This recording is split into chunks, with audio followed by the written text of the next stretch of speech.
আসসালামু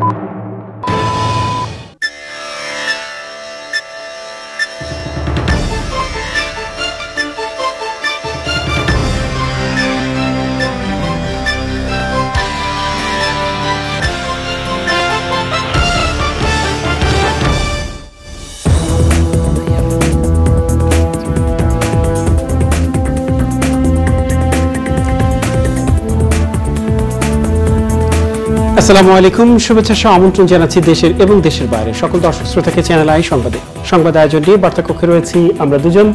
আমি আহমেদ মেহেদী হাসান, আমি মেহরুন্নেসা তাহমিনা। বিস্তারিত সংবাদের শুরুতে জানিয়ে দিচ্ছি ফ্রেশ প্রিমিয়াম টি সংবাদ শিরোনামগুলো। মাত্র ২,০০০ কোটি বাড়িয়ে আগামী অর্থ বছরের জন্য ২,৬৫,০০০ কোটি টাকার এডিপি অনুমোদন, পরিবহন ও যোগাযোগ খাতে সর্বোচ্চ বরাদ্দ। অন্য দেশের প্রভুত্ব মেনে সরকার নিজেদের স্বার্থ হাসিল করছে বলছে বিএনপি। যুক্তরাষ্ট্রের অবস্থান নিয়ে ফখরুলের বক্তব্যকে মূল্যহীন বললেন কাদের। বাংলায় জাগি ভরপুর স্লোগানে ইস্পাহানি মির্জাপুর বাংলাবিদের ষষ্ঠ পর্বের নিবন্ধন শুরু, অংশ নিতে পারবেন পশ্চিমবঙ্গের প্রতিযোগীরাও। এবং টেকসই চামড়া খাত বিনির্মাণে পরিবেশ বান্ধব বিনিয়োগ ও প্রযুক্তি ব্যবহারের আহ্বান, সরকারি নীতিমালা ও সমন্বিত উদ্যোগের উপর গুরুত্ব আরোপ।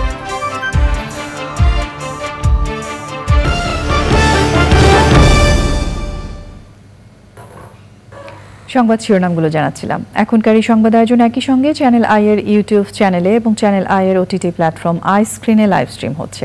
এবার যাচ্ছে বিস্তারিত প্রসঙ্গে। চলতি অর্থ বছরের চেয়ে মাত্র ২,০০০ কোটি টাকা বেশি ধরে আগামী অর্থ বছরের বার্ষিক উন্নয়ন কর্মসূচি এডিপির আকার চূড়ান্ত হয়েছে ২,৬৫,০০০ কোটি টাকা। অর্থনীতিতে চলমান সংকট মাথায় রেখে ব্যয় সংযত থাকতে এই উদ্যোগ বলে জানিয়েছেন পরিকল্পনা মন্ত্রী। নির্ধারিত সময়ে প্রকল্প শেষ করা এবং প্রকল্প পরিচালকদের পদায়নের ক্ষেত্রে প্রশিক্ষণ এবং দক্ষতার বিষয়টিকে অগ্রাধিকার দেওয়ার নির্দেশনা দিয়েছেন প্রধানমন্ত্রী শেখ হাসিনা। রিজভিন আজের রিপোর্ট। ২০২৪-২৫ অর্থবছরে বাজেট পেশ হতে পারে আগামী ৬ জুন বৃহস্পতিবার। বাজেটের আকার চূড়ান্ত হয়নি এখনো, তবে এনইসির সভায় ঠিক হলো উন্নয়ন ব্যয়ের আকার ২,৬৫,০০০ কোটি টাকা। চলতি অর্থ বছরে এডিপি ধরা হয়েছিল ২,৬৩,০০০ কোটি টাকা, সেই হিসাবে আকার বাড়ল মাত্র ২,০০০ কোটি টাকা। অবশ্য স্বায়ত্তশাসিত সংস্থার ব্যয় ধরলে এডিপি দাঁড়াবে ২,৭৮,২৮৮ কোটি টাকায়। এডিপিতে দেশীয় উৎস থেকে ধার দেনা করা হবে ১,৬৫,০০০ কোটি টাকা, আর বিদেশ থেকে ঋণ পাওয়ার আশা ১,০০,০০০ কোটি। মাননীয় প্রধানমন্ত্রী আজকে একটি অনুশাসন দিয়েছেন। একটা হচ্ছে বৈদেশিক ঋণ এবং অনুদানে যেসব আমাদের প্রকল্প আছে সেগুলি যেন আমরা বাড়তি শ্রম দিয়ে দ্রুত এগুলি শেষ করার ব্যবস্থা করি, এবং বৈদেশিক ঋণের আওতায় যেসব প্রকল্প বাস্তবায়িত হচ্ছে সেগুলি উনি নিয়মিত পরিবীক্ষণের জন্য ৩ মাস অন্তর অন্তর একনেককে অবহিত করার একটি নির্দেশনা দিয়ে। সর্বোচ্চ বরাদ্দ পাওয়া শীর্ষ ১০টি খাতের মধ্যে সবার উপরে পরিবহন ও যোগাযোগ ৭০,৬৮৭ কোটি টাকা। এরপরই রয়েছে বিদ্যুৎ ও জ্বালানি, বরাদ্দ ৪০,৭৫১ কোটি টাকা, শিক্ষায় ৩১,৫২৮ কোটি, গৃহায়ন ও কমিউনিটি সুবিধা বাবদ ২৪,৮৬৮ কোটি, স্বাস্থ্য খাতে ২০,৬৮২ কোটি টাকা। স্থানীয় সরকার ও পল্লী উন্নয়ন খাত পেয়েছে ১৭,৯৮৬ কোটি টাকা, কৃষিতে ১৩,২১৯ কোটি টাকা, পরিবেশ ও জলবায়ু পরিবর্তন এবং পানি সম্পদ খাতে ১১,০৮৯ কোটি টাকা। এরপর যথাক্রমে শিল্প অর্থনৈতিক সেবায় ৬,৪৯২ কোটি এবং বিজ্ঞান ও তথ্য প্রযুক্তিতে ৪,৭৮৬ কোটি টাকা বরাদ্দ দিয়েছে এনইসি। আমরা এডিবির সাইজ খুব বড় একটা করি নাই। এটার অর্থ কি? যে আমরা প্রকল্প বাছাইয়ের ক্ষেত্রে আমরা সতর্ক অবস্থানে আছে। প্রাইম মিনিস্টার তো এই বিষয়ে অত্যন্তই বারে বারেই জিজ্ঞেস করেন, উনি তো আরও অ্যাড করেন যে এটা আয় হবে কিনা প্রকল্পের। সব প্রকল্পে তো আয় হয় না, কারণ সবগুলোকে আমরা প্র্যাকটিক্যাল দৃষ্টিভঙ্গিতে দেখতে হয়। একটা আয় হলো ডাইরেক্ট, একটা ডাইরেক্ট টোল নিলেন আয় করলেন, আর একটা হলো ইনডাইরেক্ট, যে ওই কাজটা হলে এইটা অর্থনীতির পথ সুগম করে দিবে। এই 10টি খাতে মোট এডিপির ৯০.২৫% বরাদ্দ গেছে। টাকার অঙ্কে তা প্রায় ২,৪৩,০০০ কোটি টাকা। রিজভিন আওয়াজ, চ্যানেল আই, ঢাকা। বাংলাদেশ ও যুক্তরাষ্ট্রের মধ্যে আস্থার সংকট কাটানোর মৌলিক দায়িত্ব বাংলাদেশকেই নিতে হবে বলে মনে করেন যুক্তরাষ্ট্রে বাংলাদেশের সাবেক রাষ্ট্রদূত। ডোনাল্ড লুর সফরকে ইতিবাচক উল্লেখ করে তিনি বলেন, নির্বাচন নিয়ে তাদের দ্বিধা থাকলেও সহযোগিতার বাকি খাতগুলো চলমান রাখতেই তার এই সফর। পান্থ রহমান জানাচ্ছে বিস্তারিত। ঢাকা সফরের এ যাত্রায় যুক্তরাষ্ট্রের সহকারী পররাষ্ট্রমন্ত্রী ডোনাল্ড লু আগের দুবারের মতো রাজনীতি কিংবা মানবাধিকার ইস্যুতেই সীমাবদ্ধ থাকলেন না, বরং তার কণ্ঠে সম্পর্ক উন্নয়নের সুর। সফরে পররাষ্ট্র সচিব মাসুদ বিন মোমেনের সঙ্গে দ্বিপাক্ষিক বৈঠক ছাড়াও বন, পরিবেশ ও জলবায়ু মন্ত্রী সাবের হোসেন চৌধুরী এবং পররাষ্ট্রমন্ত্রী হাসান মাহমুদের সঙ্গে সৌজন্য সাক্ষাৎ শেষে লু বলে গেলেন, দুই দেশের মধ্যে আস্থার সম্পর্ক মেরামত করতে চায় তারা। I visited Bangladesh these last 2 days in order to try to rebuild the trust between our peoples. Donald লুর ঢাকা সফর নিয়ে রাজনৈতিক মহলে জল্পনা থাকলেও শেষ পর্যন্ত রাজনীতি বিষয়টি উজ্জ্বল থাকল। কূটনৈতিক বিশ্লেষক বলছেন, সফরে সংকট মেটানোর ইঙ্গিত আছে। এটাকে সমাধানের মৌলিক দায়িত্বটা আমাদের হাতে, তাদের হাতে না। আমরা যদি সে আস্থার সংকট কাটাবার জন্যে ব্যবস্থাপনার পরিবর্তন করে আমরা সেখানে এগিয়ে যেতে পারি, তাহলে এই আস্থার সংকট আর থাকবে না। কিন্তু যদি সেটা না করি, তাহলে আস্থার সংকটটা থাকবে, কখনো কখনো এটা হয়তো সামনে আসবে, কখনো সেটা সামনে আসবে। তবে কি দ্বাদশ জাতীয় সংসদ নির্বাচন নিয়ে ওজোর আপত্তি ছাড়ল যুক্তরাষ্ট্র? এই প্রশ্নের সরল উত্তর খুঁজে পেলেন না এই বিশেষজ্ঞ। আসলে অভ্যন্তরীণ রাজনৈতিক বিষয়গুলো তো অভ্যন্তরীণ ব্যবস্থার মধ্যেই সমাধান খুঁজতে হবে। এখন এই সমাধান খুঁজতে গিয়ে কখনো কখনো কোনো বৈশ্বিক শক্তির সাথে সাযুজ্য হয়তো তৈরি হতে পারে, কিন্তু এর প্রধান নিয়ামক অভ্যন্তরীণভাবে হতে হবে। বাইরে থেকে এসে তো পরিবর্তন করা যায় না এবং সেটা টেকসই হয় না।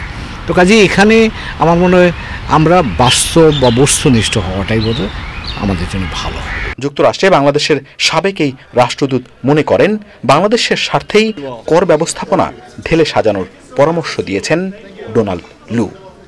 পান্থ রহমান, চ্যানেল আই, ঢাকা। এদিকে অন্য দেশের প্রভুত্ব মেনে নিয়ে সরকার নিজেদের স্বার্থ হাসিল করছে বলে অভিযোগ করেছে বিএনপি। জাতীয় প্রেস ক্লাবে এক আলোচনায় দলের মহাসচিব মির্জা ফখরুল ইসলাম আলমগীর বলেছেন, নতজানু পররাষ্ট্রনীতির কারণে জনগণ বঞ্চিত হচ্ছে। বেগম খালেদা জিয়া সহ 60 লাখ নেতাকর্মীদের বিরুদ্ধে মামলা হয়েছে বলে অভিযোগ করেন তিনি। সরকারের বিরুদ্ধে সবাইকে ঐক্যবদ্ধ হওয়ারও আহ্বান জানান মির্জা ফখরুল। অন্য দেশের প্রভুত্ব মেনে নিয়ে সরকার নিজেদের স্বার্থ হাসিল করছে বলে অভিযোগ বিএনপির।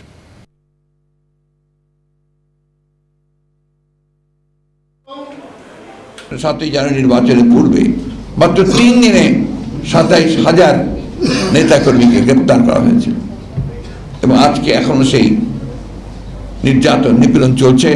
আমাদের নেতাকর্মীদেরকে, গণতন্ত্রের জন্য আন্দোলন করছেন নেতাকর্মীদেরকে সাজা দিয়ে তাদেরকে কারাগারে পাঠানো হচ্ছে। তাদের নিজেদের বৃত্ত তৈরি করা আর অন্য দেশের যে প্রভুত্ব সেটাকে মেনে নিয়ে তাদের যে স্বার্থ সেই স্বার্থকে রক্ষা করা। আজকে আমাদের স্বার্থে আমাদেরকে ঐক্যবদ্ধ হতে হবে। আমাদেরকে কেউ করে দিয়ে যাবে না, আমাদেরকে নিজেকেই সেটা করতে হবে। বাংলাদেশ সম্পর্কে যুক্তরাষ্ট্রের অবস্থান বদলায়নি বলে বিএনপি মহাসচিব যে বক্তব্য দিয়েছেন তাকে মূল্যহীন বলে মন্তব্য করেছেন আওয়ামী লীগ সাধারণ সম্পাদক ওবায়দুল কাদের। রাজধানীতে এক অনুষ্ঠানে ওবায়দুল কাদের পাল্টা প্রশ্ন রেখে বলেছেন, যুক্তরাষ্ট্রের অবস্থান কি সেটি বিএনপি মহাসচিব কিভাবে জেনেছেন?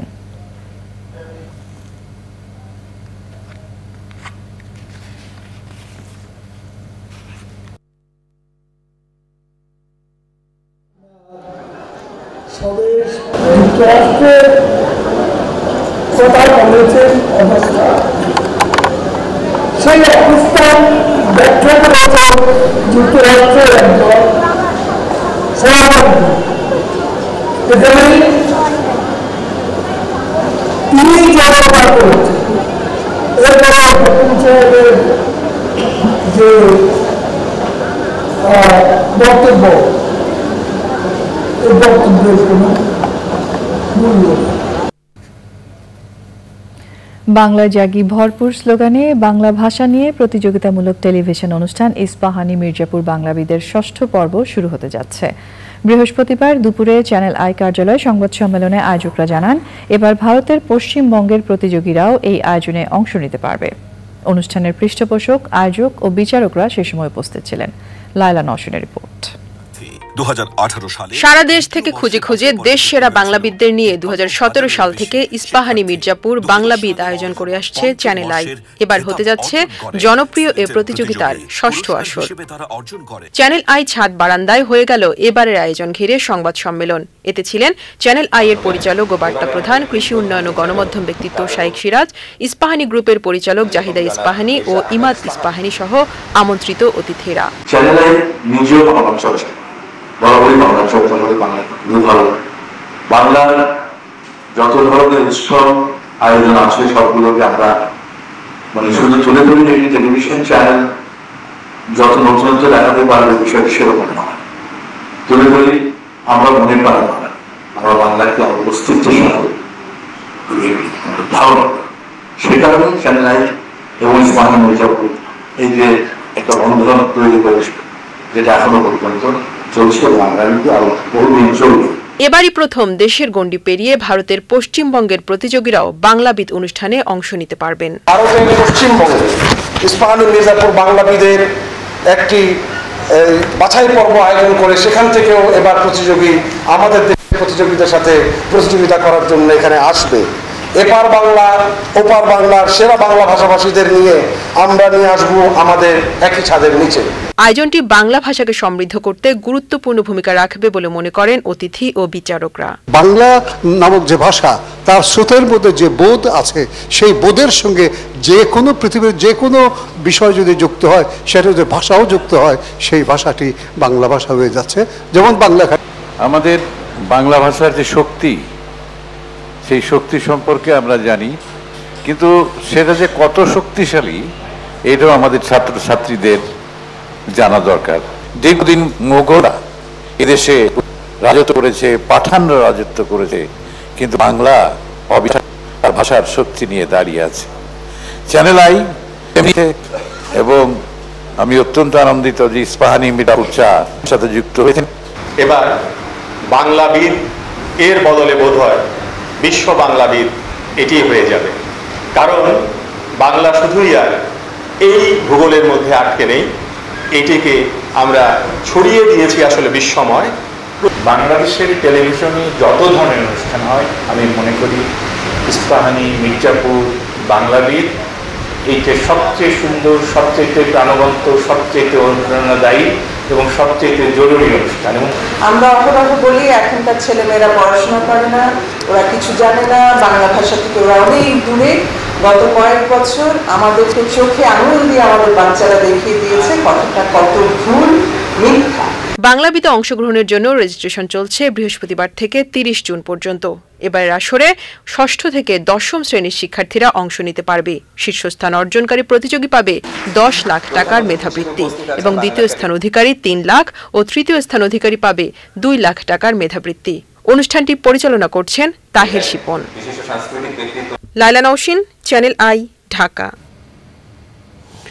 টেকসই চামড়া খাত বিনির্মাণে পরিবেশ বান্ধব বিনিয়োগ ও প্রযুক্তি ব্যবহারের আহ্বান জানিয়েছেন পরিবেশ মন্ত্রী।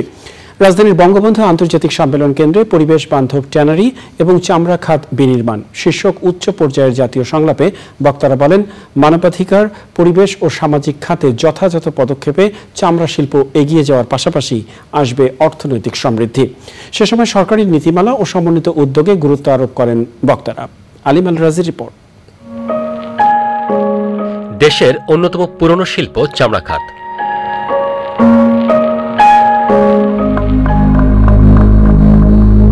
অনিয়ন্ত্রিত বর্জ্য ব্যবস্থাপনা ও অপরিণামদর্শী কর্মকাণ্ডে সম্ভাবনাময় এই শিল্প পরিণত হয়েছে জাতীয় সংকটে। পরিস্থিতি উন্নয়নে সরকারি বেসরকারি প্রতিষ্ঠানের পাশাপাশি মালিক, শ্রমিক ও দেশ বিদেশের বিশেষজ্ঞদের নিয়ে উচ্চ পর্যায়ে জাতীয় সংলাপ। Because this project encompasses and tries to address different components of the leather sector. চামড়া খাতকে পরিবেশ বান্ধব করতে বিভিন্ন সুপারিশ ও পরিকল্পনা তুলে ধরেন বক্তারা।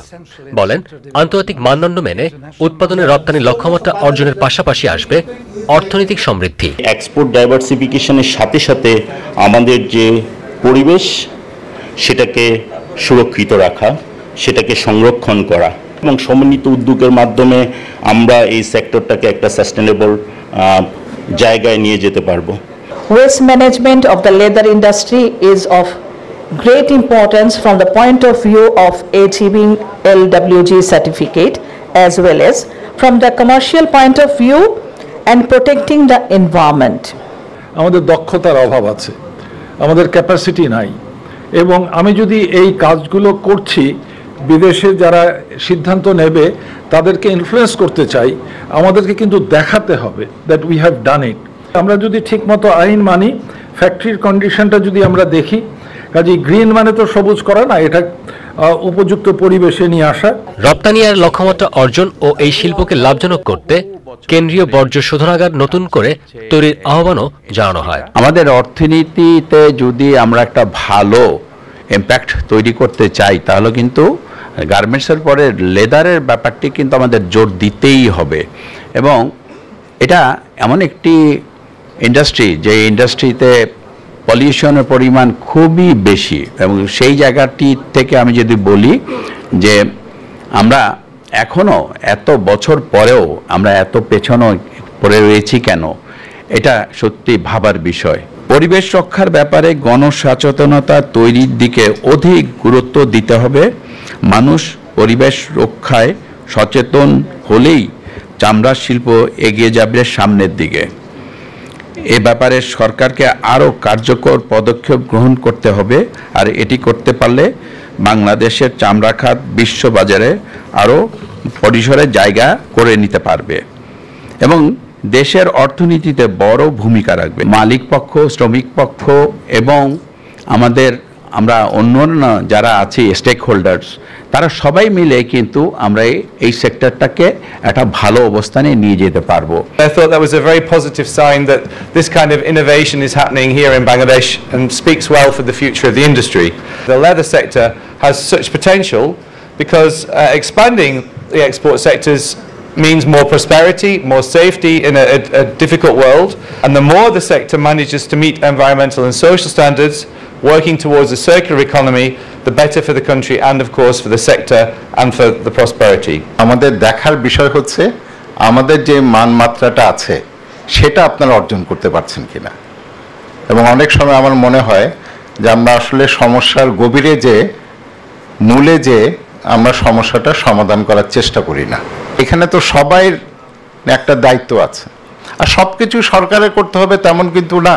It can be a public-private partnership. So it can be a hybrid model also. সম্ভাবনা আছে, আমরা অবশ্যই সম্ভাবনা কাজে লাগাতে চাই। অবশ্যই আমরা উন্নয়ন চাই, উন্নয়ন আমাদের করতে হবে, কর্মসংস্থানের সৃষ্টি করতে হবে, নতুন নতুন প্রযুক্তি আমাদের গ্রহণ করতে হবে, আলিঙ্গন করতে হবে, তবে এটাকে পরিবেশ বান্ধব রাখতে হবে। পরিবেশের আন্তর্জাতিক মানদণ্ড অর্জনের মাধ্যমে 2030 সালের মধ্যে সম্ভাবনাময় এই খাত থেকে বছরে $12 বিলিয়ন রপ্তানি আয় সম্ভব বলে মত বিশেষজ্ঞদের। ইউরোপীয় ইউনিয়নের অর্থায়ন ও সলিডার সুইসের সার্বিক তত্ত্বাবধানে প্রকল্পের সহযোগী ওশি ফাউন্ডেশন ও প্রকৃতি জীবন ফাউন্ডেশন সহ 6টি সংগঠন। আলিবাল রাজি, চ্যানেল আই, ঢাকা। বৈচিত্র্যময় বনভূমির দেশ বাংলাদেশ। এই বনগুলো প্রাকৃতিক সম্পদ এবং জীববৈচিত্র্যের অমূল্য ভাণ্ডার। উদ্ভিদ ও প্রাণীর আশ্রয়ের পাশাপাশি বনজ সম্পদের যোগান দিচ্ছে এসব বন। বন ও বনজ সম্পদের উপর নির্ভর করেই বেঁচে আছে দেশের লাখো কোটি মানুষ। ছোট দেশ হওয়ার পরও বনের এমন বৈচিত্র্য পৃথিবীর খুব কম দেশেই আছে। বনভূমি বাংলাদেশকে সবুজে সবুজে ভরে তুলেছে। টেকসই বন ব্যবস্থাপনা নিয়ে দেখুন সাবরিনা হাসানের ডেস্ক রিপোর্ট।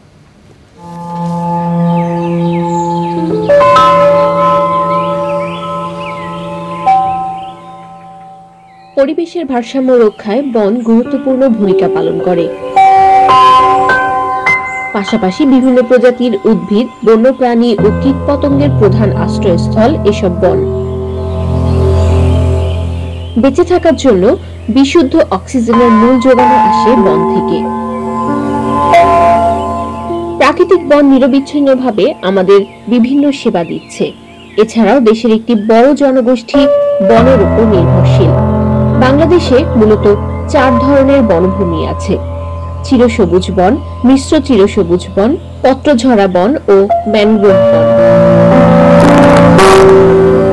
এসব বন থেকে খাদ্য, জ্বালানি, ঔষধ, কাঠ, মধু সহ বিভিন্ন বনজ সম্পদ সংগ্রহ করে জীবিকা ধারণ করছে অসংখ্য মানুষ। তবে মানুষের অতিরিক্ত চাহিদা মেটাতে বনভূমির উপর চাপ বাড়ছে। এতে একদিকে যেমন বনের পরিবেশ নষ্ট হচ্ছে, অন্যদিকে ক্ষতিগ্রস্ত হচ্ছে জীববৈচিত্র্য।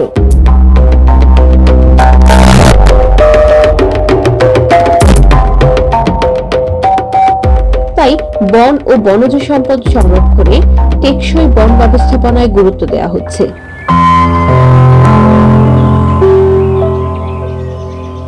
আধুনিক প্রযুক্তি ব্যবহারের পাশাপাশি স্থানীয় জনগোষ্ঠীকে বন ব্যবস্থাপনায় যুক্ত করা হচ্ছে। টেকসই বন ব্যবস্থাপনার মাধ্যমে বর্তমান এবং ভবিষ্যৎ প্রজন্মের জন্য সব ধরনের বনের অর্থনৈতিক, সামাজিক ও পরিবেশগত মান নিশ্চিত করা সম্ভব।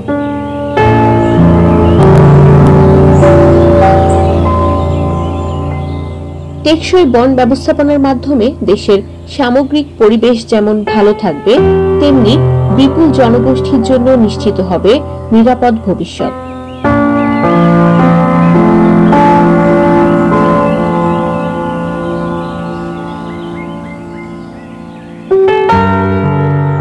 সাবরিনা হাসান, প্রকৃতি ও জীবন ডেস্ক, চ্যানেল আই। আমাদের এবারের প্রসঙ্গ আই স্পোর্টস।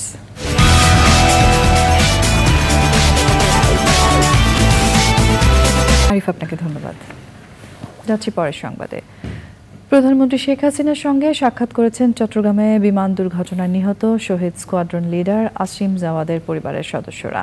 বৃহস্পতিবার সন্ধ্যায় প্রধানমন্ত্রীর সরকারি বাসভবন গণভবনে এই সাক্ষাতে আসিম জাওয়াদের বাবা, মা, স্ত্রী, সন্তানরা ছিলেন। এই সময় জাওয়াদের মা প্রধানমন্ত্রীকে জড়িয়ে ধরে কান্নায় ভেঙে পড়লে প্রধানমন্ত্রী তাকে ও তার পরিবারের সদস্যদের সান্ত্বনা দেন।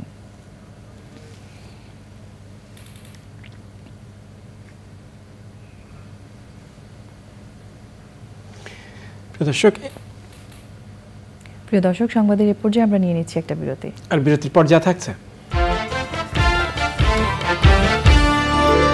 ইউক্রেন সংকটের রাজনৈতিক সমাধান চায় রাশিয়া ও চীন। বেইজিংয়ে শি জিনপিং পুতিন বৈঠকে গাজা যুদ্ধের দ্বিরাষ্ট্রীয় সমাধানের আহ্বান। স্বাগত জানাচ্ছি আরো একবার চ্যানেল আই সংবাদে। জানাবো এখনকার আয়োজনগুলো। ঢাকা বিশ্ববিদ্যালয়ের অ্যালামনাই অ্যাসোসিয়েশনের বার্ষিক সাধারণ সভা হয়েছে। ১৫০০-এর বেশি সদস্যের উপস্থিতিতে বিশ্ববিদ্যালয়ের টিএসসি প্রাঙ্গণ নবীন প্রবীণের মিলন মেলা হয়ে ওঠে। সভায় বর্তমান কমিটির পক্ষ থেকে বিগত ১ বছরের কার্যবিবরণী তুলে ধরার পাশাপাশি আগামী সময়ের কর্মপরিকল্পনা জানানো হয়। বিশ্ববিদ্যালয়ের গবেষণা কর্ম বাড়ানো, ছাত্রবৃত্তি, বিদেশে অবস্থানরত সাবেক শিক্ষার্থীদের অ্যালামনাইয়ে সংযুক্ত করার প্রক্রিয়া সহ নানা বিষয় উঠে আসে। সভাপতিত্ব করেন ঢাকা বিশ্ববিদ্যালয় অ্যালামনাই অ্যাসোসিয়েশনের সভাপতি আনোয়ারুল আলম চৌধুরী। আলোচনার পাশাপাশি আয়োজনে ছিল মনোজ্ঞ সাংস্কৃতিক পরিবেশনা।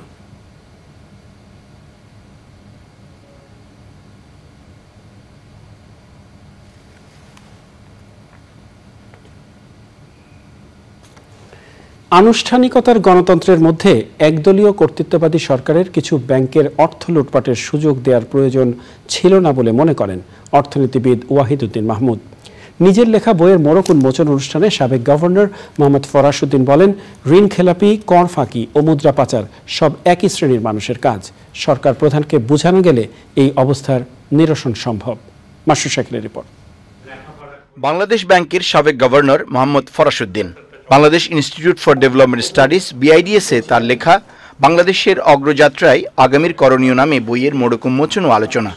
ঋণ খেলাপ, কর ফাঁকি এবং মুদ্রা পাচার, এই তিনটা জিনিস একেবারে এক সূত্রে গাঁথা এবং মোটামুটি একই ধরনের লোকেরা করছেন। তারা অত্যন্ত শক্তিমান।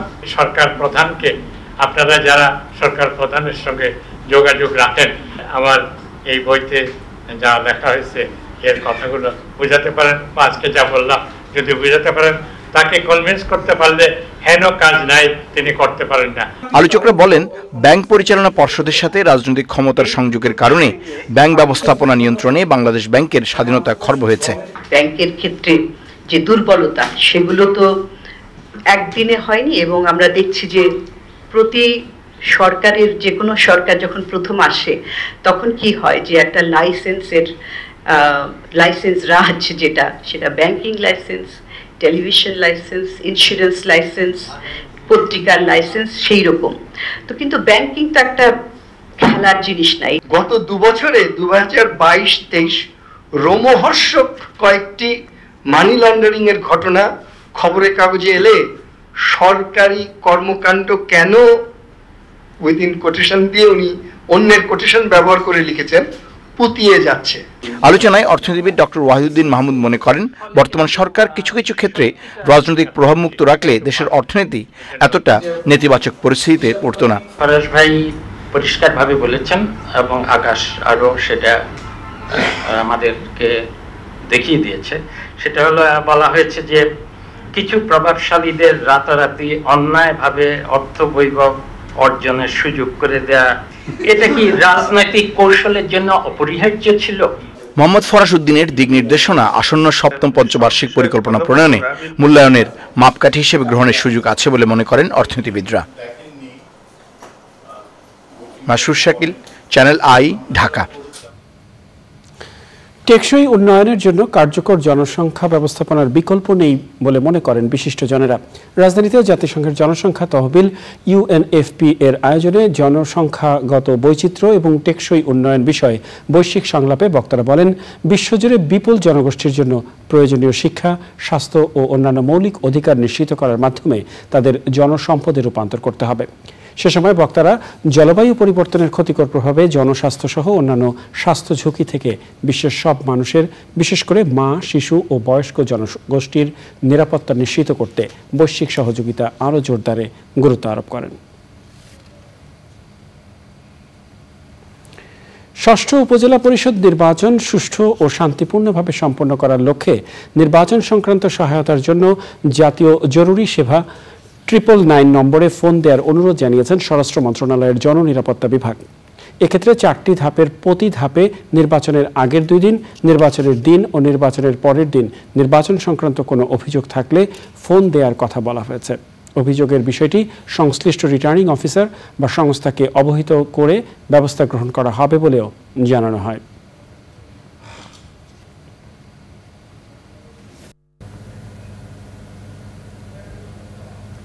এবারে রয়েছে নিটুল টাটা আন্তর্জাতিক সংবাদ।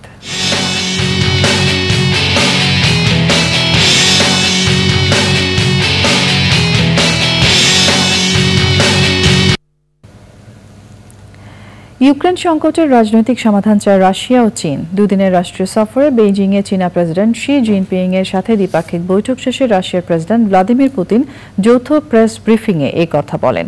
ব্রিফিংয়ে শি জিনপিং গাজা যুদ্ধের দ্বিরাষ্ট্রীয় সমাধানের আহ্বান জানিয়েছেন। দুই নেতা তাদের দুদেশের গভীর সম্পর্কের প্রশংসা করেন। স্থানীয় সময় বৃহস্পতিবার চীনের রাজধানী বেইজিংয়ে পৌঁছান পুতিন। বিমানবন্দরে পুতিনকে পুরনো বন্ধু মন্তব্য করে স্বাগত জানান চীনা প্রেসিডেন্ট শি জিনপিং। শুক্রবার চীনের হারবিনে 2টি দ্বিপক্ষীয় ব্যবসায়িক সম্মেলনে পুতিনের অংশ নেওয়ার কথা রয়েছে।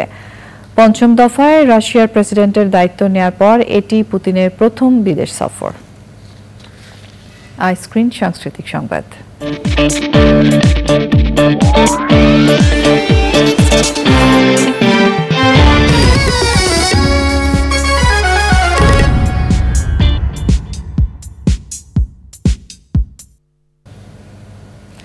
জাহিদ হাসান, প্রিয়া বিপাশা ও মনিরা মিঠু অভিনীত আইস্ক্রিনের প্রিমিয়াম কন্টেন্ট কমেডি টেলিফিল্ম আমি বিবাহ করিব না স্ট্রিমিং হচ্ছে।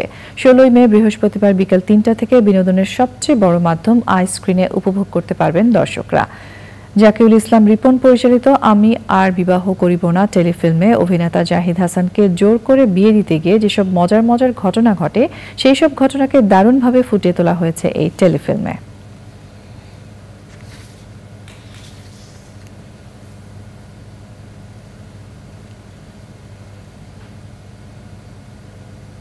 পূবালী ব্যাংক কৃষি সংবাদ।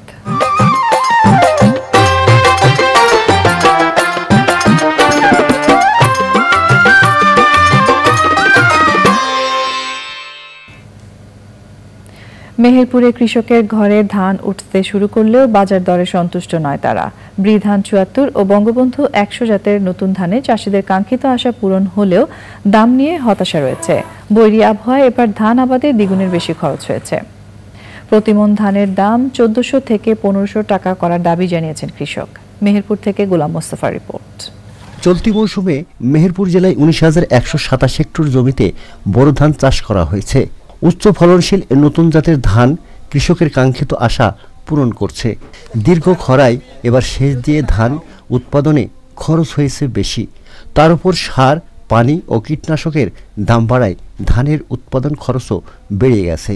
আসলে সব মিলে হিসাব করলে ধানের আসলে ওইভাবে হয় না, আসলে খরচ আচ্ছা দ্বিগুণ হয়ে যায়। ধানের যা দাম তার থেকে খরচ আমাদের দ্বিগুণ হয়ে যায়। যে এখন উড়ানে গিয়ে বেশ টাকা পাইছে 1500-1600 মন পাইছে, কিন্তু আমরা তো 800, কিন্তু আমাদের ধানটা অপারেশন নিলে আমাদের উপকার হয় না আবাদ গান্নে, তাহলে সেই সুযোগটা তো আমাদের দিছে না।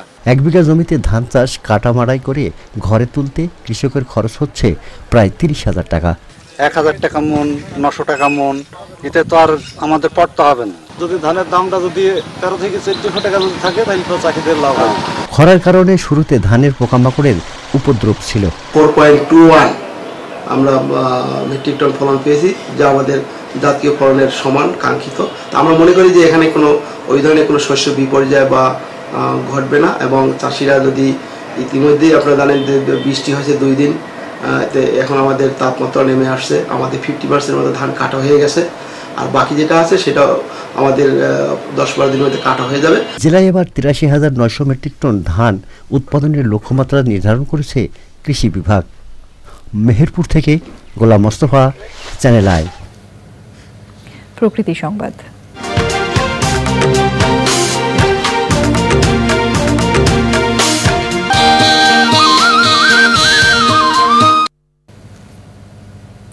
তামাকের কারণে দেশের স্বাস্থ্য ঝুঁকি ও মৃত্যু বাড়ছে। তারপরও অতিরিক্ত মুনাফার লোভে গাইবান্ধায় প্রতি বছরই তামাকের চাষ বাড়ছে। তামাক চাষ ও প্রক্রিয়াকরণে কোনো সুরক্ষা ব্যবস্থা নেই। উন্মুক্ত স্থানে তামাকের ছড়াছড়িতে বাড়ছে বায়ু দূষণ, যার মারাত্মক প্রভাব পড়ছে পরিবেশে। ফারুক হোসেনের তথ্য, ভিডিওচিত্রে আফরোজা হাসির রিপোর্ট। বেসরকারি সংস্থার তথ্য মতে দেশে প্রতিবছর তামাকজনিত বিভিন্ন রোগে প্রায় 1,61,000 মানুষের মৃত্যু হয়। 61,000 শিশু তামাকের পরোক্ষ ক্ষতির শিকার হয়। কর্মক্ষেত্র সহ উন্মুক্ত স্থান ও গণপরিবহনে পরোক্ষ ধূমপানের শিকার হন আরও 3,84,00,000 মানুষ। মানব স্বাস্থ্যের পাশাপাশি অপূরণীয় ক্ষতি হচ্ছে পরিবেশেরও। জেলার গোবিন্দগঞ্জ, পলাশবাড়ী ও সাদুল্লাপুরের একরের পর একর জমিতে হচ্ছে তামাক চাষ। কোম্পানি বলছে যে তোমাকে রেটকে বেশি করে দেওয়া হবে, হ্যাঁ, রেট বেশি করে দেওয়ার পরে এখন যে যাই 2 বিঘে কাটবি তাই 3 বিঘে কাটছে, যাই 3 বিঘে কাটে তাই 4 বিঘে কাটছে।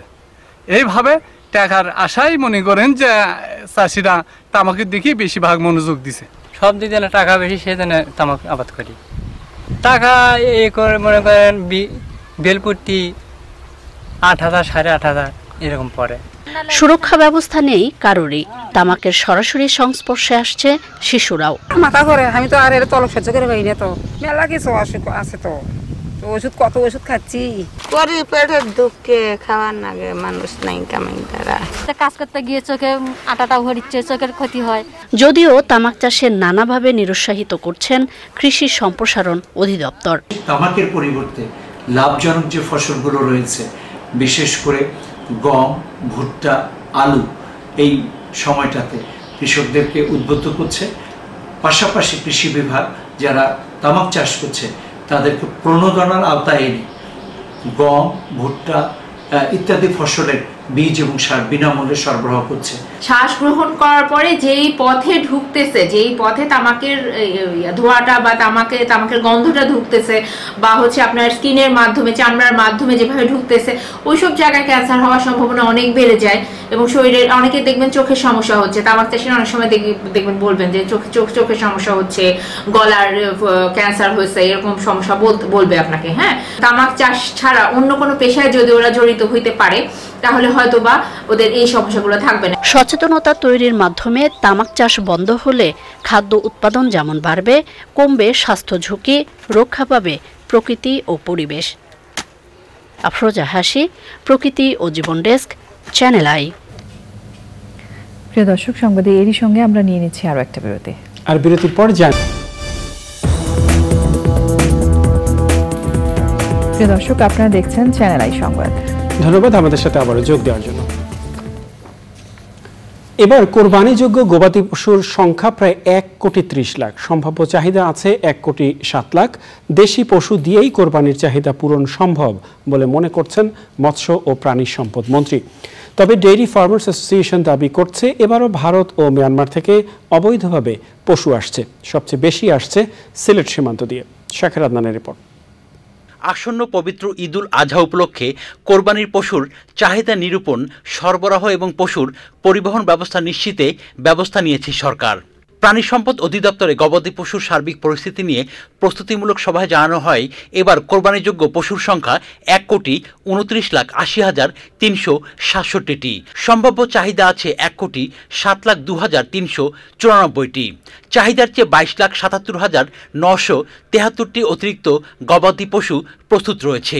গতবারের চেয়ে এবার 4,44,034টি পশু বেশি। গত বছর 1,25,40,000 গবাদি পশু কোরবানির জন্য প্রস্তুত ছিল। পশু কোরবানি হয় 1,48,000। অবিকৃত থেকে যায় প্রায় 25 লাখ পশু। কোনো গরুর ব্যাপারী বলেন, মালিক বলেন, বিক্রেতা বলেন, তারা যাতে কোনো অবস্থাতেই পথে প্রান্তরে এবং পথে পথে হাটে হাটে বাজারে বাজারে তারা হয়রানির শিকার না হয়, সেজন্যে এই আইন শৃঙ্খলা বাহিনীর পক্ষ থেকে যা যা করার ইতিমধ্যেই তারা তাদের সেই প্রস্তুতি গ্রহণ করছে। তবে খামারিরা দাবি করছেন গত বছর অবৈধভাবে প্রায় 2 লাখ গবাদি পশু দেশে আসে, এবারও আসছে। গত বছরের তুলনায় আমরা দেখছি এই সময় যেই পরিমাণ ঢুকছে এই বছর এর থেকে দ্বিগুণেরও বেশি ঢুকতেছে। এটা আমাদের খামারিদের অবজারভেশন। এবার সারা দেশে স্থায়ী ও অস্থায়ী সহ 3,000 পশুর হাট বসবে বলে জানিয়েছে মৎস্য ও প্রাণী সম্পদ মন্ত্রণালয়। শাকের Adnan, channel I, Dhaka.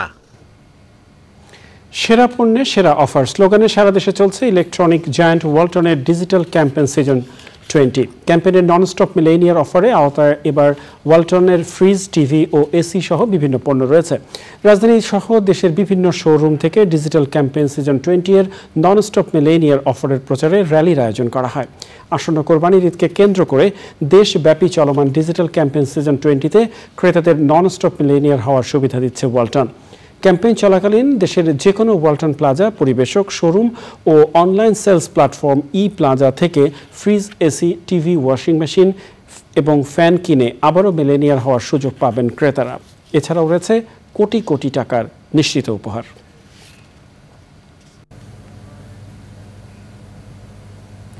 Bashundhara food ডিভিশনের ব্যবস্থাপনায় বসুন্ধরার পণ্য ভোক্তার জন্য স্লোগানে 64টি জেলার 100টি স্পটে ট্রাক সেল কার্যক্রম শুরু হয়েছে। রাজধানীর বসুন্ধরা গ্রুপের প্রধান কার্যালয়ে ভার্চুয়ালি এই কার্যক্রম উদ্বোধন করেন জাতীয় ভোক্তা অধিকার সংরক্ষণ অধিদপ্তরের মহাপরিচালক AHM শফিকুজ্জামান এবং বসুন্ধরা গ্রুপের ভাইস চেয়ারম্যান সাফিয়াত সোবহান। অনুষ্ঠানে জানানো হয় ঈদুল আজহা উপলক্ষে সারা দেশের নিম্ন আয়ের মানুষদের সুবিধা দিতে এই কার্যক্রম পরিচালনা করছে বসুন্ধরা গ্রুপ। প্রতিদিন সকাল থেকে সন্ধ্যা পর্যন্ত সাশ্রয়ী মূল্যে তেল, ময়দা, সেমাই, হলুদ, মরিচ সহ মোট 101টি ভোগ্য পণ্য কিনতে পারবেন ক্রেতারা।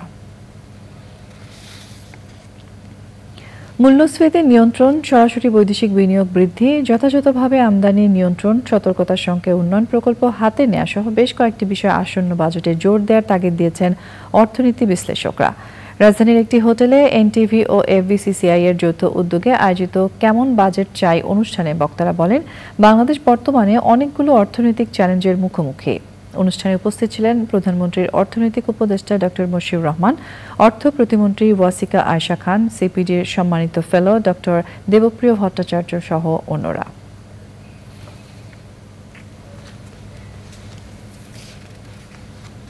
সংবাদের এই পর্যায়ে নিয়ে নিচ্ছে আরও একটা বিরতি। বিরতির পরে খেলার সংবাদে যা থাকছে।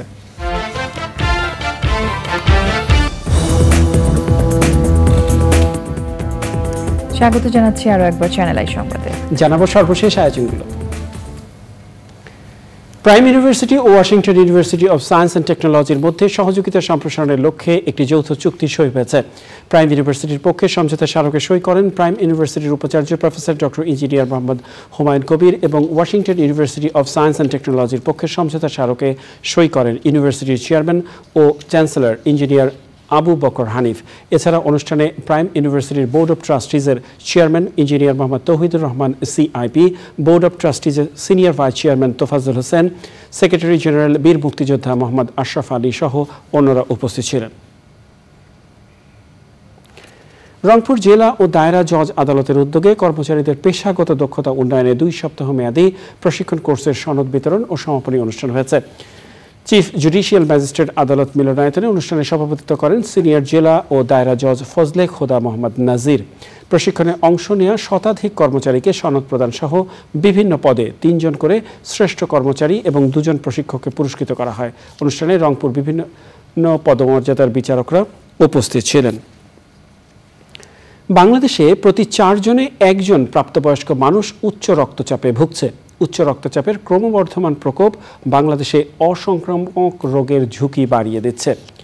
বিশ্ব উচ্চ রক্তচাপ দিবস 2024 উপলক্ষে উচ্চ রক্তচাপ পরিস্থিতি ও করণীয় শীর্ষক আলোচনা সভায় কথা জানানো হয়েছে। বাংলাদেশ মেডিকেল অ্যাসোসিয়েশন BMA ভবনে global health advocacy incubator GHI ও প্রজ্ঞার সহায়তায় আয়োজিত অনুষ্ঠানে প্রধান অতিথি ছিলেন ইমেরিটাস অধ্যাপক ডাক্তার ABM আব্দুল্লাহ। প্রধানমন্ত্রীর ব্যক্তিগত চিকিৎসক ডক্টর মোহাম্মদ এনামুল হকও উপস্থিত ছিলেন।